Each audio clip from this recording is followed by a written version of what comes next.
Hai semua, saya Reski. Di video kali ini kita akan melanjutkan fitur CLUD dari produk yang sudah kita buat di video-video sebelumnya, yaitu kita akan buat fitur untuk update produk dan juga delete produknya, yaitu kedua endpointnya ini, yaitu untuk update dan juga delete produk. Yang mana untuk pertama-tama kita coba fokus saja dulu ke fungsi update dari produknya, yaitu dia masuk ke fungsi update produk di dalam product controller.js. Kita bisa langsung masuk saja ke controllernya. Di sini kita langsung saja buat fungsi dari update-nya. Nah, pertama mungkin kita bisa cek di dokumentasi Mongoose tentang update dari datanya nanti. Nah, di sini kita bisa gunakan fungsi yaitu find by ID and update. Kita bisa klik. Nah, jadi fungsinya ini ada 3 hal ya yang kita harus masukkan. Jadi cara penulisannya itu model, kemudian find by ID and update, di mana kita harus masukkan parameternya apa, kemudian objek yang akan kita update, kemudian optionnya apa. Nah, untuk optionnya sendiri kita bisa masukkan satu option yaitu new yang ini. Itu kita tampilkan data dokumen yang baru dimodifikasi. Kita buat new-nya jadi true. Ini kita langsung cek saja caranya. Kita langsung eksekusi di sini. Nah, pertama kita ambil dulu parameter ID-nya. Kita buat variabel const param ID sama dengan request.params.id. Kita ambil ID dari parameternya. Kemudian const update product, di mana di sini kita await dulu mengatasi asinkronus karena di sini kita asing seperti biasa. Kemudian product titik panggil modelnya, jalankan fungsi find by ID and update. Nah, di mana untuk parameter pertamanya kita masukkan dulu untuk ID-nya. ID-nya ambil dari param ID, kemudian koma. Nah, kemudian data yang kita ingin update itu apa? Nah, data yang kita ingin update kita ambil saja semua dari request body-nya. Kemudian kita bisa masukkan optionnya. Kita masukkan ke sini koma, kemudian objek, di mana objeknya kita bisa masukkan validate dan validator false supaya validatornya tidak jalan, dan juga di sini new bernilai true. Oke, seperti ini. Nah, selanjutnya kita atur responnya. Kita bisa return respon dengan status 200 atau 201 created berhasil berupa JSON. Dan di sini kita kasih message update produk berhasil. Dan tampilkan datanya. Datanya ambil dari update produk seperti ini.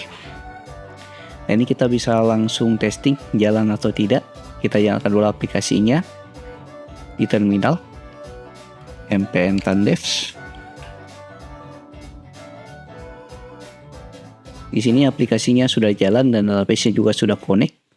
Selanjutnya kita masuk ke Postman. Di sini kita coba cek dulu semua data produknya. Apa yang kita ingin update? Di sini contohnya saya ingin update data dari yang ini ya, yaitu sepatu terbaru. Kita ambil ID-nya, masuk ke fungsi update, masukkan parameternya, dan di sini contohnya saya ingin update yaitu untuk stoknya. Yang tadi nilainya itu 10, saya ingin ganti jadi 30. Nah, berarti kita bisa masuk ke bagian body. Habis itu www form URL encode, kemudian masukkan untuk stok, kita ganti nilainya jadi 30. Nah, pada saat kita send, dan sini kita berhasil untuk mengupdate datanya, yaitu stoknya 30.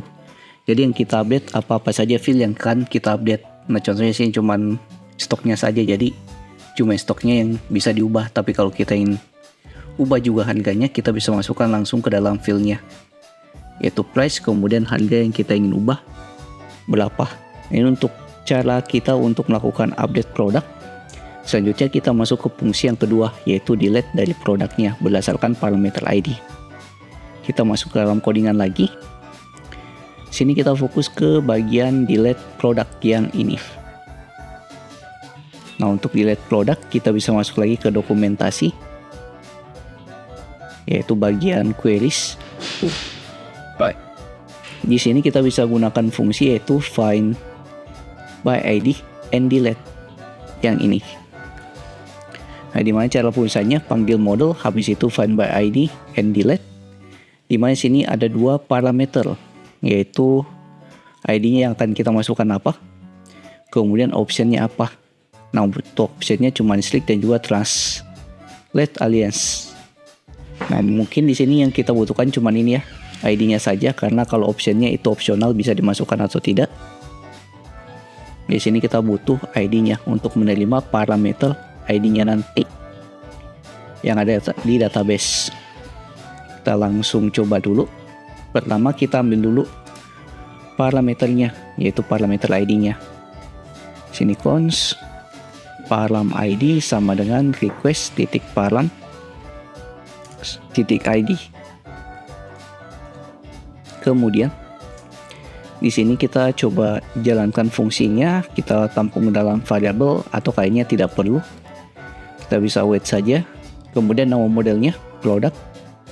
Kemudian titik. Fungsinya apa? Yaitu find by ID and delete. Nah, kemudian kita masukkan parameter ID-nya di sini untuk menampung ID-nya. Param ID. Nah, terakhir kita tinggal return respon dengan status 200. Oke. JSON. Kemudian kasih message.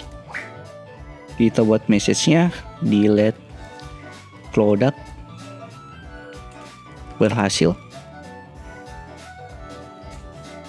Dan datanya tidak perlu karena kita tidak bisa tampilkan data karena datanya sudah terhapus. Jadi tidak ada data yang perlu kita tampilkan. Kita tinggal tampilkan message-nya saja. Oke, kita coba. Kita save dulu, kemudian masuk ke dalam Postman. Nah, di sini contohnya saya ingin delete yaitu produk yang ini ya, yaitu sepatu terbaru. Kita ambil ID-nya, masuk ke fungsi delete, masukkan ke parameternya. Habis itu kita lakukan send.